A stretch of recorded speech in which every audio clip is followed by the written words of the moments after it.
The stars outside the ship were calm. Too calm. Captain Rail, a young alien woman with silver skin and deep violet eyes, stared at the empty space through the glass dome. Something in her chest felt cold, like the silence before a storm. Her crew was small, just 4 members, but they were fast, trained, and loyal. And tonight, they were nervous. "Why did they call us back to the border?" Sergeant Call asked. He had thick arms and a broken translator chip on his belt. "I don't know," Rail answered quietly, but command said it's urgent. Deep inside the ship's main deck, a blinking light started flashing red. "Incoming transmission." The voice was rough. Static crackled with every word. "All units to defense level 5. Unknown human vessel approaching our airspace. Do not engage unless fired upon." Rail blinked. Humans? Again? No one had seen a human in over 5 years, not since the last failed peace meeting. And that meeting had ended with screaming, one dead ambassador, and thousands of translation devices glitching in mid-sentence. Call grunted. "Maybe they're just passing." But Rail knew better. Humans didn't just pass. Suddenly, the radar went black. Then, a sharp boom shook the walls. Lights flickered. Sirens howled. "Impact detected," yelled Pilot Zinna, her hands flying across the panel. "They're not just passing. They fired at us." Rail's heart pounded. "Shields up. Get the translator link online. Fast." The translator was their only hope, an experimental device that allowed aliens and humans to understand each other. Clearly, it had been designed after the last war. One mistaken translation had turned a joke into a war cry. Now one wrong word could destroy everything. Crewman Yek brought the translator out from a secure case. It glowed blue, fragile, still sinking. "Hurry," Rail whispered. "If we don't speak to them soon, we might not get the chance." Outside, a strange sound echoed. Boom, boom. Then silence. And then a voice. Soft, male, human. "This is Lieutenant Daniel Reed of the U.S. Paragon. We come in peace. Please respond." Rail's lips trembled. She looked at her crew. "Connect the translator." Yek nodded. The device blinked green. "Lieutenant Reed, this is Captain Rail of the Nashari vessel Talon. We receive your message. Explain your fire." There was a pause, then a broken laugh.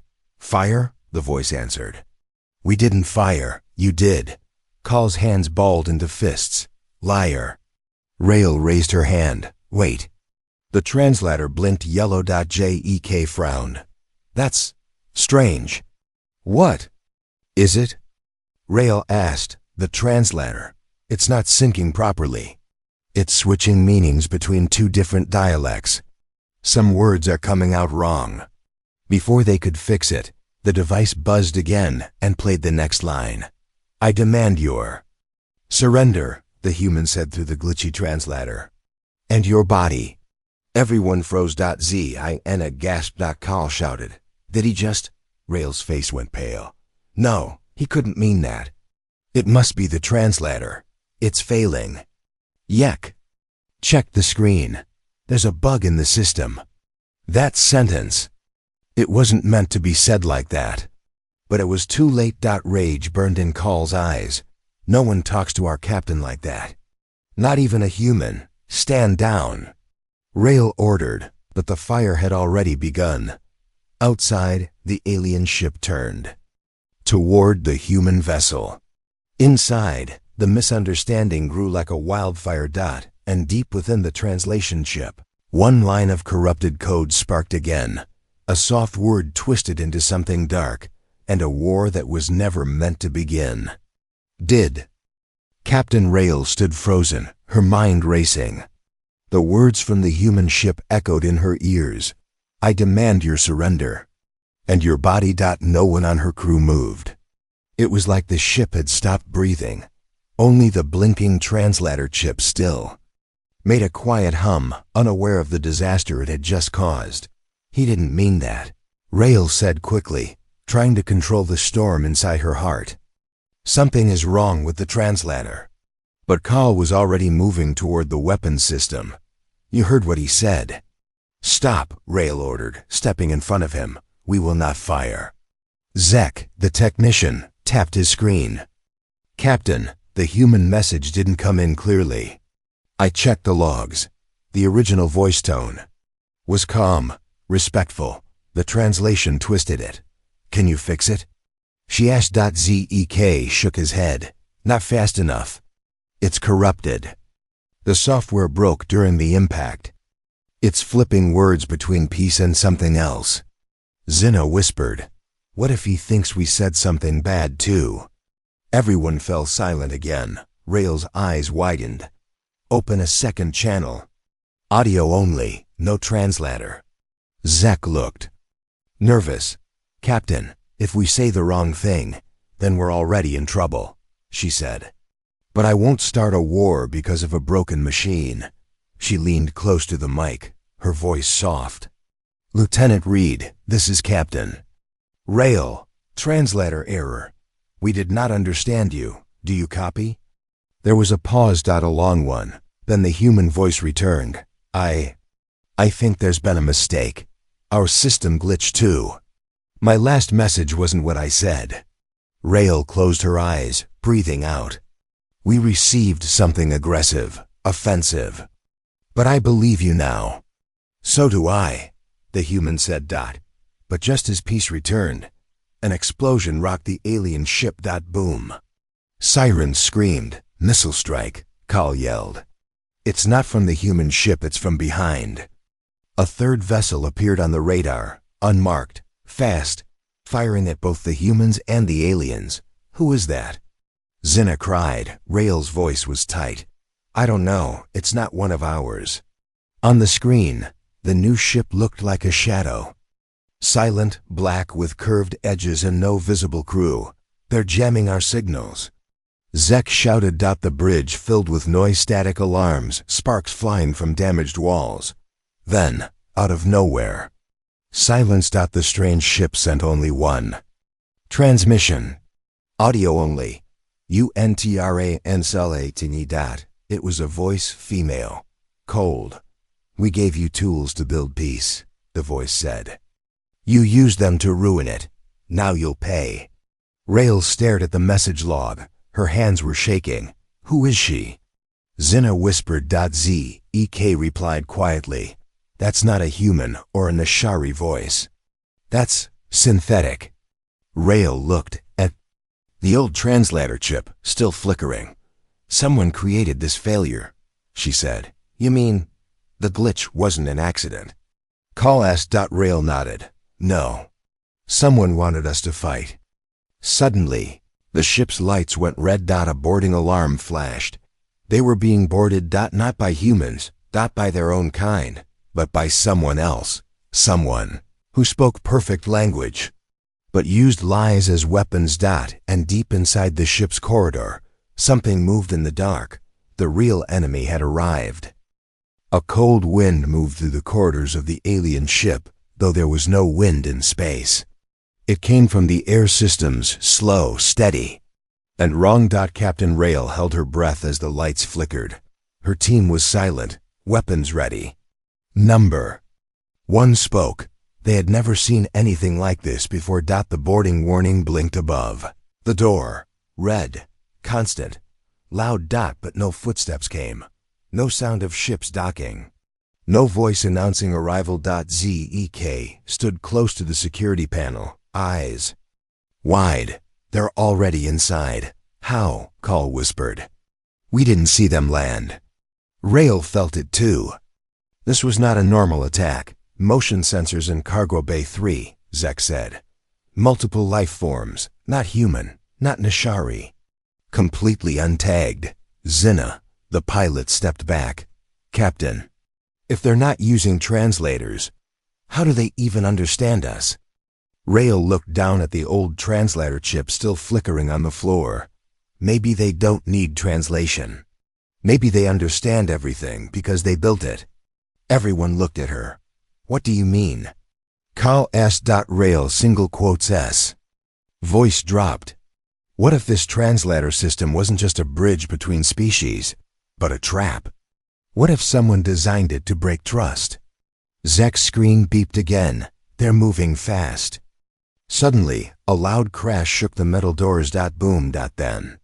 Silence. Call raised his weapon. They're here. The door opened slowly. Nothing came through.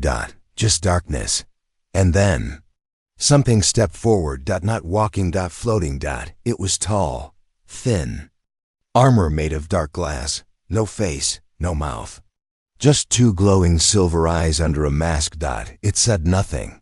But then, inside every crew member's mind, a voice whispered, perfect, smooth, cold. You ruined the experiment.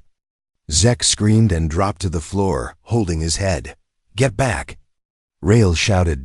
But the floating figure raised one hand. The crew's weapons powered down instantly. What are you? Rail asked, trying to stand tall. The figure replied. Without sound, we were the first, it said inside her mind. Before humans, before your kind, we gave you language. We gave you peace, but peace bored you. You created the translator? She asked, heart racing. Yes, the voice said. It was a test, to see if your species could rise. But your desires were weak, your instincts too strong. Violence always returns. It glitched, Rail said. The device malfunctioned. No, the voice replied. You malfunctioned. Suddenly, two more figures appeared behind it. One of them carried something. A device, round, glass-covered, glowing blue. The prototype translator, Zek gasped. The original. The lead figure floated closer to Rail. You will be corrected, it said. We won't let you take us. Call growled, but before he could act, the lights went off completely. In the dark, something touched Rail's mind. Again. But this time, it wasn't a word. It was a feeling. Violation. She gasped. Get out of my head. But the being didn't move. Instead, it whispered. You speak of consent, but you used our gift without understanding its cost. Suddenly, Rail's memories flashed in front of her eyes. Childhood. Training. Her first peace meeting with humans. And the first time she used the translator chip. The day a human ambassador smiled at her and said something strange. Something she had ignored. It began long ago, the voice said. But you never questioned the device, not even once. The others were frozen. Some shaking. Some in pain. And then just as fast as it had started, the lights returned. The beings were gone. But the message remained. In Zek's hand, the translator chip burned bright, then cracked. They were never helping us, Zinna whispered. Rail stood in silence.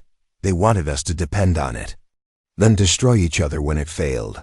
Call's voice shook. What do we do now? Rail turned slowly. We fight without it. The silence after the attack was worse than any scream. Captain Rail sat near the engine chamber, holding a cracked translator chip in her palm. It was still warm. It was still humming softly, as if the memory of the invaders still echoed through it. Zek wrapped his arm in cloth. His hand had been burned during the scan. This chip. It was never just a device. It was listening, learning, watching us. Zinna leaned against the wall, pale, and using us. What do they want? Kal asked. His voice was rough, now tired. Why build peace just to break it? Rail looked up. They want control. Peace was a lie. They gave us language to confuse us. They studied how we react, how we feel, how we fight. When we feel hurt, Zek's screen blinked. He stood quickly. Captain, the damaged code in the translator, it's pointing to something. Not just a bug, a location. Rail stood too. Show me, he pressed a button. A map appeared on the screen. A distant star, unnamed, cold, surrounded by black clouds of data. Zinna's eyes narrowed. That's not a planet. That's artificial. A machine world, Rail said. They live there. Kal blinked. You want to go to them? Rail nodded. If we don't, They'll come back. And next time, it won't be with whispers. It'll be with war. The crew hesitated. They almost took your mind, Zinna said. What if they take more? Rael touched the cracked chip. Then let them try. But this time, we won't be using their translator. This time, we'll speak only truth. The journey took 3 days. Through quiet, space, through silence that felt like it was waiting to explode. The ship reached the dark edge of the system. There, like a ghost in space, floated a planet-sized machine, black, smooth, covered in turning gears and blinking lights. No life signs. No voice. But they felt it. Rael looked at her crew. Suit up. They landed near a platform shaped like a spiral. It opened without touch. No locks. No resistance. As if they were expected. Inside, they walked through silver corridors. Mirrors everywhere. Screens playing old images of humans, of aliens, of first contacts, of translators glowing, of arguments, of kisses, of pain. They recorded everything, Zek whispered. Every word. Then the hallway ended. A single room stood ahead, a throne of metal. And a figure, the same one who entered their ship before, but this time, without armor. A female face, smooth, ageless, not human, not alien. Something between. You came, she said. Her voice was not angry, not warm, just still. Rael stepped forward. You tried to control us with language, with confusion. You built war from broken words. The woman nodded. Yes, because truth creates chaos, but confusion creates peace. Peace without freedom is not peace, Rael said. The woman stood. Her eyes were deep silver. Do you know what your species did before we gave you translators? You fought over everything. Accents, grammar, mistranslations. Every war started with a word no one understood. And so you built a lie to protect us? Kal asked. Yes, she said simply. Because truth hurt you. Rael stepped closer. We'll take the truth now, even if it breaks us. The woman studied her for a long moment. You are different. Stronger than we expected. Then the lights above shifted. And something massive moved behind the walls. A second figure appeared. This one looked human, exactly like Lieutenant Reed. But colder. We learned from your minds, the female said. And we built versions of you, copies, to test new outcomes. Rael's hands shook. You're using our memories?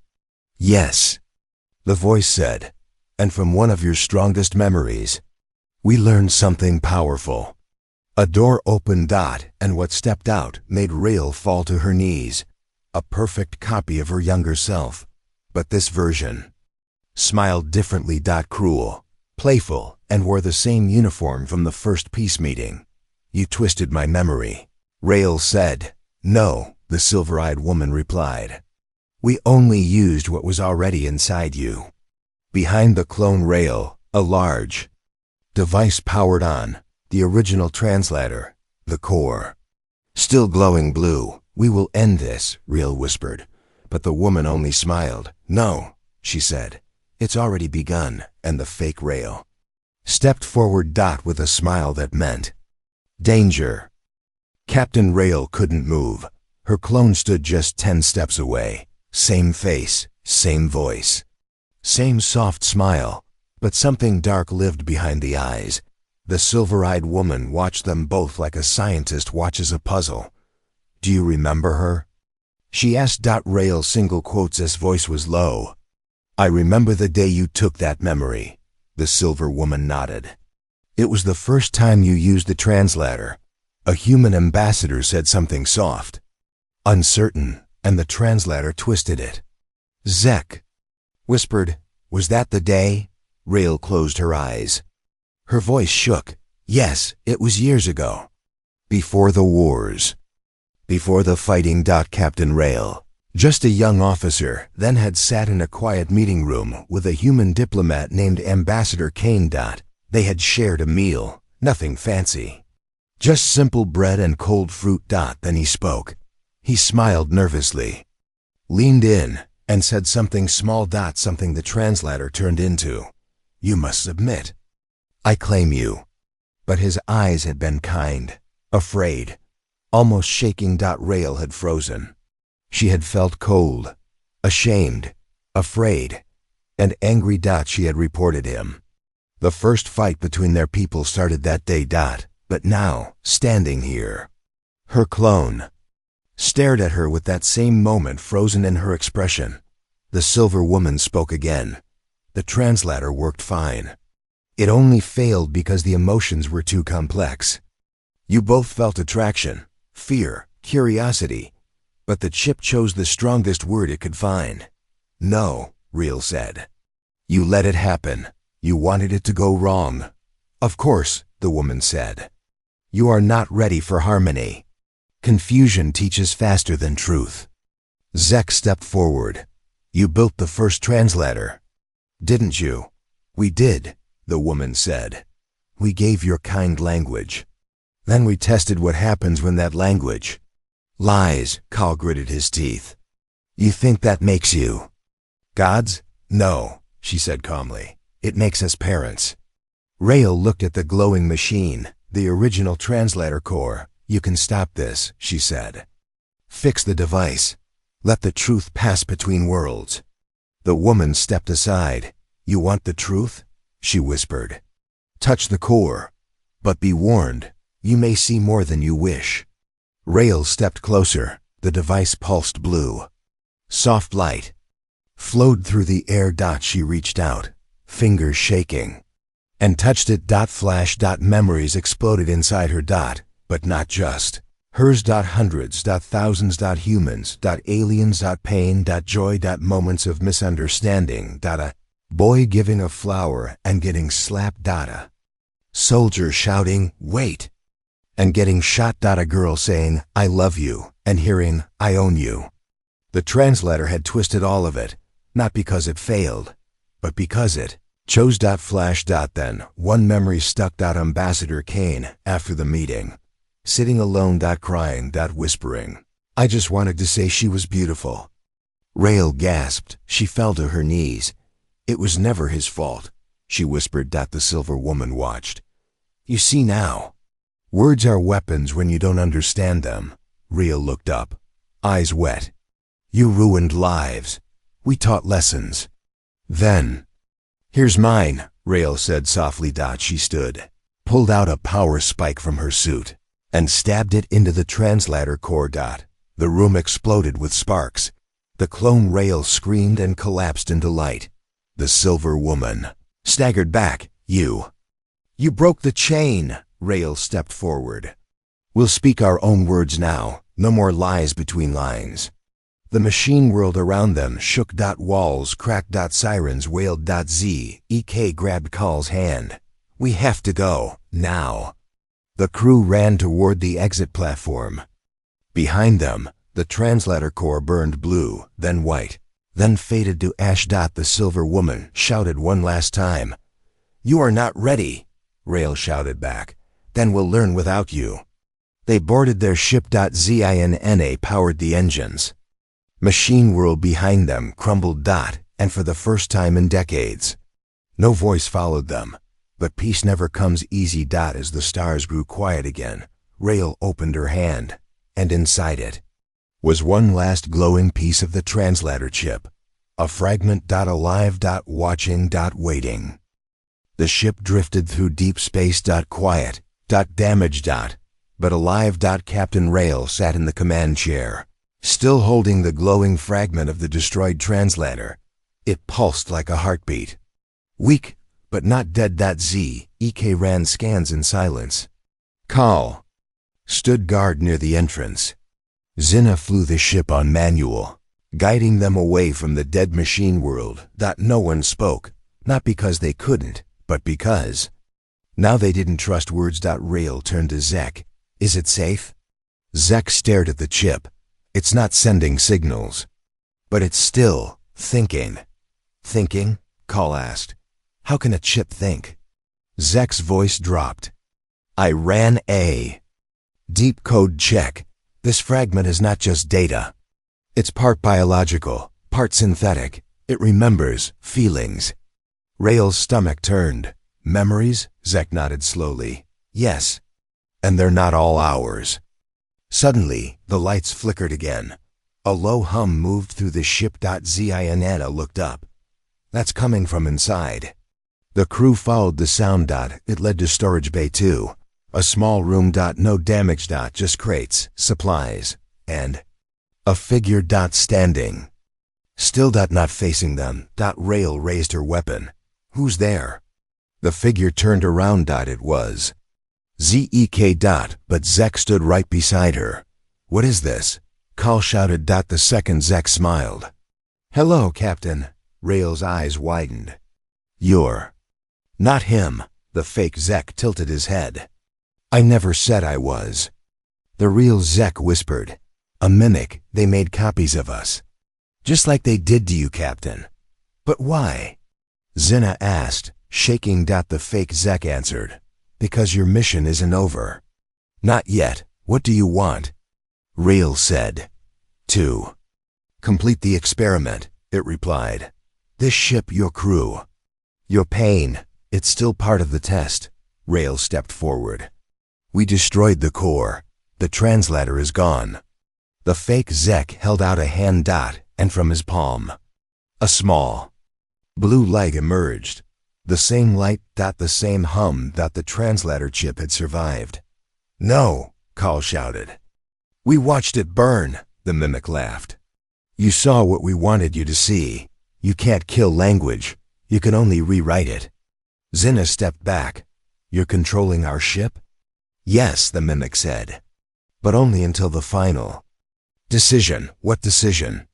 Rael asked. You must choose, the mimic said. Use the last translator fragment. Or destroy yourselves. The crew froze. Rael stared at the chip still in her hand. If we use it, we speak again through their filter. Their control. But if we don't, Zina said softly, how do we ever speak to the other species again? The mimic stepped closer. You are not alone in the galaxy. Peace demands connection. Connection demands language. Rael looked at her crew. So much had gone wrong because of one misunderstood word. A joke turned into an insult. A compliment turned into a threat. A soft, you're beautiful, turned into I claim you. The pain of that moment still lived inside her. But now, another pain burned even stronger. The fear that without trust, no peace could ever survive. Kal gripped her shoulder. We trust you, Captain. Not a chip, not a machine. Zek added, if we must rebuild communication, let us build it our way. Rael stepped forward. She stared at the mimic. And threw the fragment on the floor. Then she crushed it with her boot. The light went out. The mimic's eyes dimmed. Its voice glitched. You failed the test. Rael leaned in. Then we'll write our own. The mimic fell backward and turned into dust. The ship's hum stopped. Systems returned to normal. Zina whispered, it's over. But Rael knew. It was just the beginning. A new era had started, one without translators, without lies, without machine-filtered words. They would have to speak with hands, with eyes, with time. But maybe that was better. Many days later on a new planet, Rael stood before a group of human diplomats. No chip, no translator. Just a notebook in her hand. She pointed to herself and said slowly, I am Rael. The human nodded. He smiled and pointed to his chest. Daniel. No one misunderstood. Not this time. Sunlight touched the mountains of Orion 3, a neutral planet chosen by both species, human and alien, for a new kind of meeting. No weapons. No machines. No translators. Just people, sitting in a wide circle on the grass. Captain Rael stood near the edge of the gathering. The wind moved gently through her hair. Her uniform was simple now. No medals, no ranks. Only her name, written in both Nashari and human script. Beside her, Daniel, once Lieutenant Reed, stood holding a simple notebook and a small stick of chalk. They were surrounded by other scientists, teachers, artists, children. Each one had left behind their fears, and their chips. There were boards covered in symbols, drawings, painted signs, hand gestures, even musical notes. It looked like a school. But it was something bigger. A new beginning. In the week since the destruction of the last translator chip, communication had become harder, but also more honest. People had to listen. They had to watch each other's faces, feel the tone in a voice, wait before speaking. And sometimes laugh when things went wrong, because mistakes were no longer weapons. They were lessons. A small girl with green skin stood before a human boy. She held out a flower. She said something in her own alien language. The boy didn't understand, but he didn't run, just smiled and pointed to the sun. She laughed. Rail watched them, and inside her chest, something finally healed. For years she had carried the weight of one sentence, a twisted sentence, a broken machine, a feeling no one believed. But now, no one needed a chip to feel. She walked over to Daniel. He handed her a small stone, with a symbol carved into it. It meant peace. She nodded. Then reached into her pocket and gave him a small ribbon. The color meant truth. In her culture. No words were exchanged, but everything was understood. Later that night, under a sky full of stars, Rael sat alone and looked up. She thought of the woman with silver eyes, the test, the pain, the mimic. And then the truth. Maybe the machines were right about one thing. Language is power, but only if you use it with kindness. A soft voice spoke behind her. What does this mean? Daniel asked, pointing to a symbol she had drawn in the dirt. Rael smiled. It means, she said slowly, start again. He smiled. I like that. And so they did, not with perfect words, but with hearts that wanted to learn. And that was enough.